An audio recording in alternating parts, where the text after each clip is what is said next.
अस्सलाम वालेकुम students, welcome back to my YouTube channel we study world. आज हम MGT 402 का लेक्चर नंबर 4 डिस्कस करेंगे, जो कि फाइनेंशियल स्टेटमेंट्स के कंटिन्यू पार्ट है, जो कि हम लास्ट लेक्चर में भी पढ़ चुके हैं।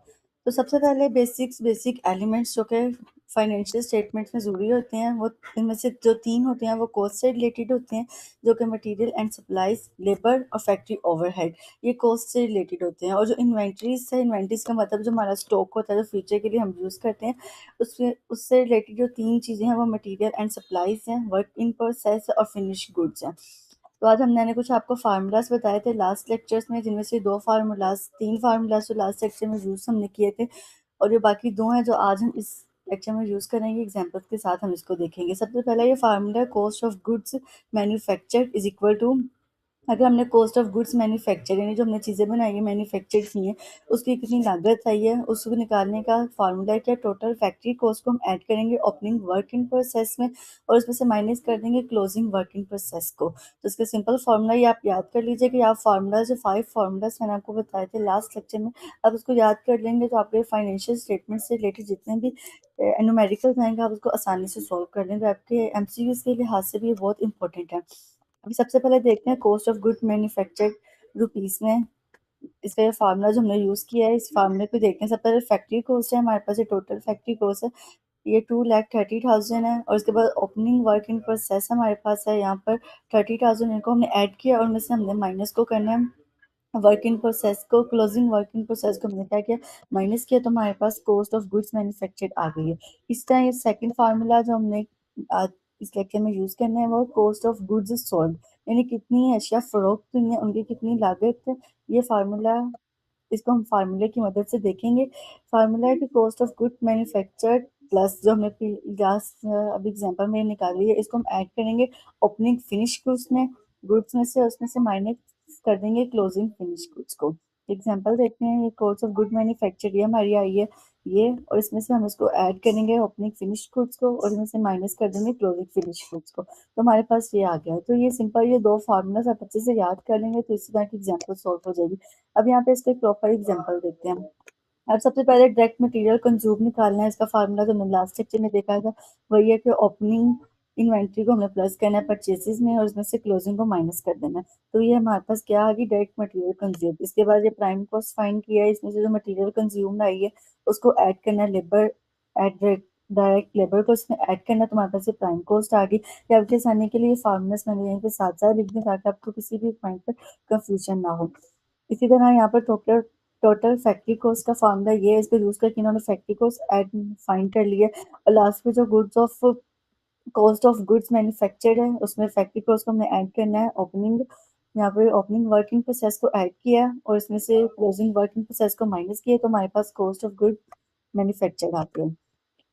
इसी तरह एक ये देखिए हम ये फार्मूलाज कितनी आसानी से, इनकी मदद से हम ये सारे क्वेश्चन सॉल्व कर सकते हैं। इसी तरह यहाँ पे आप cost of goods sold simple, जो हमने अभी cost of goods manufacture conclude किया है, निकाली है, उसमें ओपनिंग को फिनिश गुड्स को हम ऐड करेंगे, और उसमें से क्लोजिंग फिनिश गुड्स को हम माइनस कर देंगे, तो हमारे पास कॉस्ट ऑफ गुड्स सोल्ड आ जाएगी। तो ये भी एग्जांपल इसी तरह सॉल्व होगी, इसको आप देख लीजिएगा।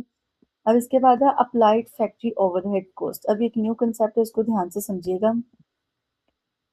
अब अप्लाइड फैक्ट्री ओवरहेड कॉस्ट क्या होता है। अप्लाइड ओवरहेड वो इनडायरेक्ट कॉस्ट होते हैं जो डायरेक्टली प्रोडक्ट से अटैच नहीं होते, जैसे कि इलेक्ट्रिसिटी, सुपरवाइजर की सैलरी होगी, ये सारी चीज़ें वो इनडायरेक्ट कॉस्ट होते हैं जो डायरेक्टली तौर पर तो प्रोडक्ट से रिलेटेड नहीं होती। अब देखें एंड में एक्चुअल, अब हमारे पास प्रॉब्लम ये होती है कि एंड में हमारे पास एक्चुअल फैक्ट्री ओवरहेड का एग्जैक्ट अमाउंट पता नहीं होता कि कहाँ कहाँ पे कितना हमारे फैक्ट्री का ओवरहेड आ गया। लेकिन अब इसका सोल्यूशन हम ये निकालते हैं कि हम एस्टिमेट यूज करते हैं उसकी जगह पे, इससे कहते हैं अप्लाइड फैक्ट्री ओवरहेड, जो हम खुद से एस्टिमेट करते हैं। इन इजी वर्ड्स में अगर मैं बताऊं तो जब एक्चुअल ओवरहेड का एग्जैक्ट अमाउंट अवेलेबल ना हो तो हम एस्टिमेटेड रेट से फैक्ट्री ओवरहेड अप्लाई करते हैं, इसे अप्लाइड फैक्ट्री ओवरहेड कहते हैं। इसकी वन लाइन डेफिनेशन तो हम देखें, applied factory overhead is estimated overhead applied using a pre determined rate. अब प्री डिटरमाइंड रेट क्या होता है, प्री डिटरमाइंड का मतलब होता है पहले से डिसाइड की हुई चीज। यहाँ इसका ये मतलब है कि हमने फैक्ट्री ओवरहेड की एक एस्टिमेट डेट पहले ही बना ली जाती है, यानी हमने पहले ही वो बना ली है, उसको हम एस्टिमेट कर लिया। इसको प्री डिटरमाइन का मतलब ये होता है कि पहले से चीज़ डिटरमाइन कर ली गई है। अगर इजी टर्म्स में बताऊं तो इसका मतलब है कि कंपनी साल के स्टार्ट में ही एक रेट सेट कर लेती है जिसके जरिए वो ओवरहेड को प्रोडक्ट्स पर अप्लाई करती है, तो इसे बोलते हैं pre determined overhead. Factory overhead rate is determined on the basis of normal activity level. अब नॉर्मल एक्टिविटी लेवल का यहाँ क्या मतलब है?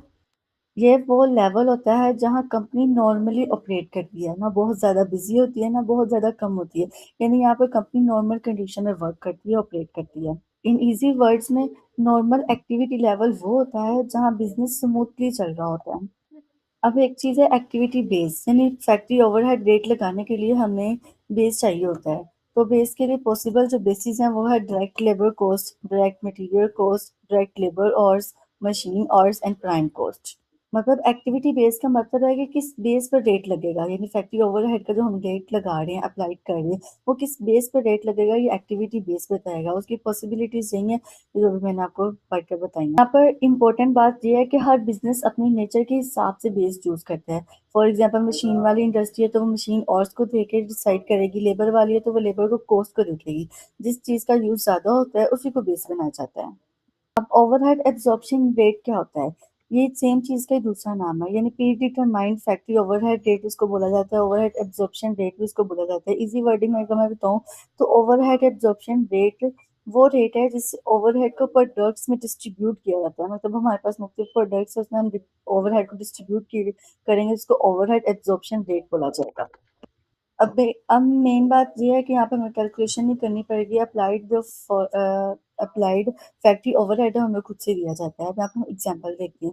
एज्यूम यहाँ पे हमने शुरू में लिख दिया कि assume applied factory overhead rate is 150% of direct labour cost का 150% है। तो एग्जांपल देखते हैं, पहले डायरेक्ट मटेरियल यूज हमें खुद दिया हुआ है, डायरेक्ट लेबर को ऐड करने से हमारे पास प्राइम कॉस्ट आ गई है।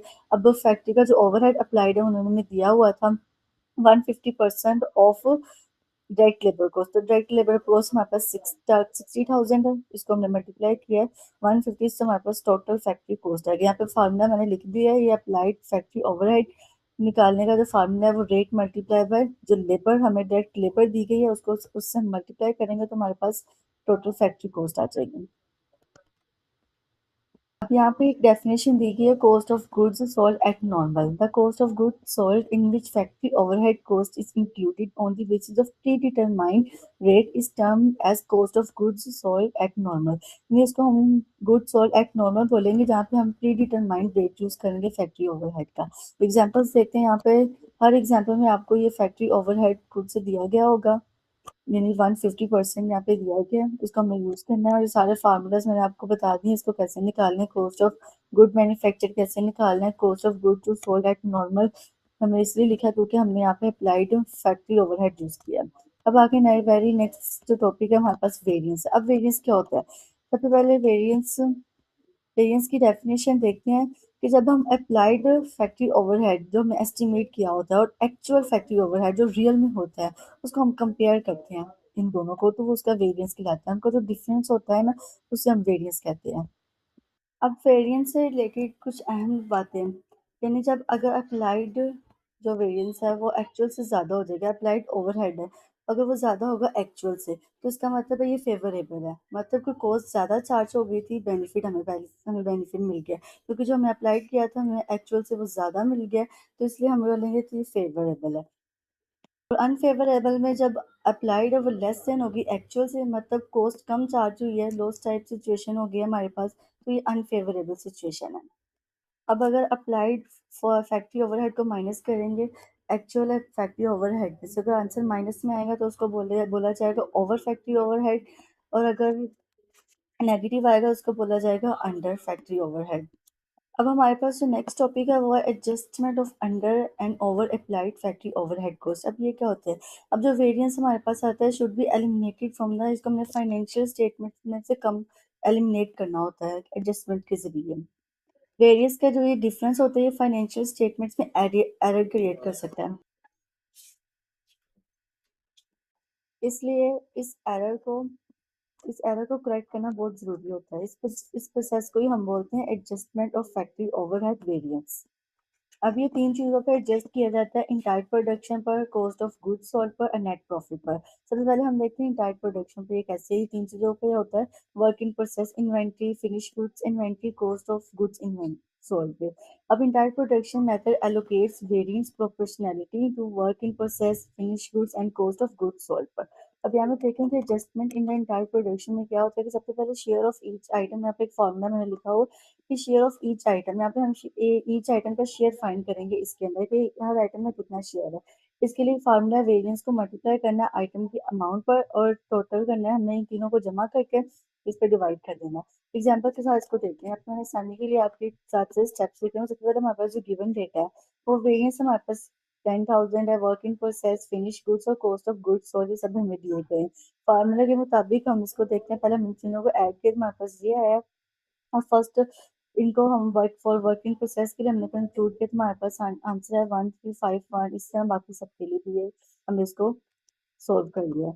अब यहाँ पे है, यहाँ पे जब ओवर होगा तो वो माइनस में होगा, जो अंडर होगा तो हमारे लिए उसमें हम ऐड करेंगे। मतलब ये है क्या, अब हम अप्लाइड जब हम अप्लाइड फैक्ट्री ओवरहेड निकालेंगे तो ओवर के लिए हम इसको माइनस कर देंगे, क्योंकि यहाँ पे ओवर अप्लाइड है तो इसलिए हमने इसको माइनस कर दिया इसमें से, और इसकी वैल्यू में से जो हमारा आंसर आया इसको हमने माइनस कर दिया। और जब अंडर होगा तो हम इसको ऐड करेंगे। Adjustment in entire product entire निकालने का अगर एक इजी रूल बताऊँ, सब तीन स्टेप्स आपने याद रखने। पहले टोटल निकालना है, तीनों को ऐड करके, फिर शेयर निकालना है, यानी वेरिएंस को मल्टीप्लाई करना है आइटम से और टोटल से, फिर ओवर अगर ओवर होगा तो उसको माइनस करना है और अंडर होगा तो उसको ऐड करना है। यहाँ पे सब चीज़ों को डिटेल से लिखा कर, मैंने अभी आपको बताया, इसको एक बार रीड कर लीजिएगा। अब नेक्स्ट हम देखते हैं adjustment in cost of goods sold. अब इसमें क्या होता है कि आपसे पहले इसको वन लाइन में देखें तो cost COGS at normal is based on applied factory overhead, while cost of goods sold at actual is adjusted using actual factory overhead.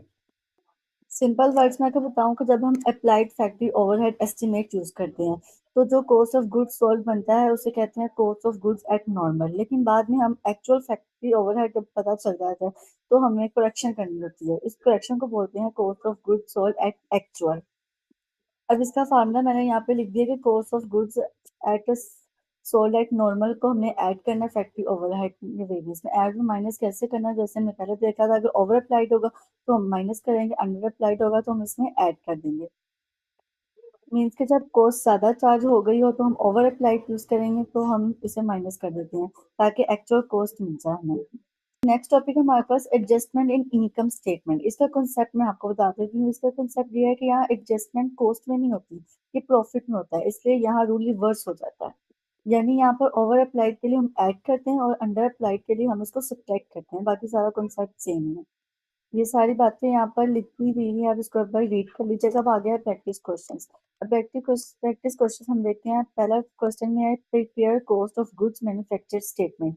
यहाँ पे जो हमने फार्मूला पहले मैंने आपको बताया था वही यूज होना है। पहले cost of raw material consume हमें निकालना है, प्राइम कॉस्ट निकालेंगे, मैन्युफैक्चरिंग कॉस्ट निकालेंगे, फिर कॉस्ट ऑफ गुड्स मैन्युफैक्चर हम निकालेंगे इस फार्मूले को यूज करके। बहुत ईजी है, ये आप कर लीजिएगा खुद से भी। लास्ट लेक्चर्स में भी हमने ये सारी इसको सोल्व करके देखा था। ये सब एग्जाम्पल्स हैं, प्रैक्टिस क्वेश्चन से इसको एक बार देखिएगा और लेक्चर अगर ना समझ आए तो दोबारा एक से दो बार सुनिएगा ताकि आपके कॉन्सेप्ट्स क्लियर हों। और इंशाल्लाह नेक्स्ट लेक्चर हम कल डिस्कस करेंगे। That's all for today. अगर मेरा लेक्चर पसंद है तो लाइक शेयर और सब्सक्राइब जरूर कीजिएगा। अल्लाह हाफिज़।